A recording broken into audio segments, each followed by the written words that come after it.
আসসালামু আলাইকুম, সবাইকে স্বাগতম। তো দেখেন, আমার ছোট একটি খামার, দেশি মুরগি খামার। দেশি মুরগি সবাই করতে চায় না, কিন্তু দেশি মুরগি পালন করলে মানে খুবই সুবিধা আছে। তো দেশি মুরগি পালনের যারা নতুন খামারি আছেন এবং যারা খামার করেছেন কিন্তু যারা লস খেয়েছেন, তাদের জন্য শুধু আমার এই ভিডিওটা।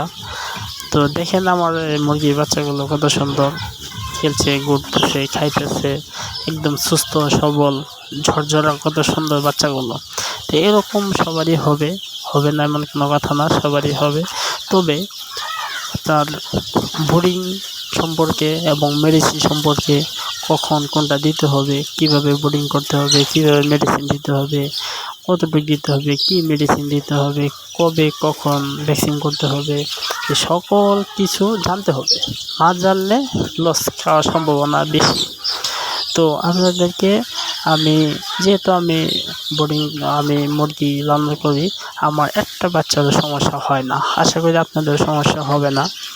তো আমার প্রত্যেকটা আমি পরবর্তী ভিডিও দেব, বোর্ডিং থেকে শুরু করে 5 সপ্তাহ পর্যন্ত আপনাদেরকে হাতে কলমে মেডিসিন দেখাই দেব এবং হাতে কলমে আপনাদেরকে বুঝাই দেব যে কিভাবে বোর্ডিং করলে, কিভাবে মেডিসিন খাওয়াইলে, কি মেডিসিন খাওয়াইলে আপনার মুরগি সুস্থ থাকবে এবং মুরগি নষ্ট হবে না।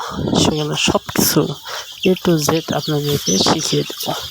তো আপনার পরবর্তী ভিডিওগুলো আপনারা দেখবেন, ফলো করবেন। ফলো করলে বুঝতে পারবেন যে আসলে মানে সঠিক যে নিয়মটা, এটা আপনাদেরকে তুলে ধরার চেষ্টা করব। সবাই ভিডিওগুলো দেখবেন, ভিডিওগুলো দেখলে বুঝতে পারবেন। হয়তো আপনাদের ধারণা আছে, আমি যদি আপনাদেরকে ধারণা দিই, আপনারা যদি মনে করেন যে না সঠিক, তাহলে অবশ্যই আমার ভিডিও ফলো করবেন এবং এইভাবে বোর্ডিং করবেন, এইভাবে মেডিসিন খাওয়াবেন। তাহলে দেখবেন সুস্থ সবল এবং একটা মুরগিরও সমস্যা হবে না।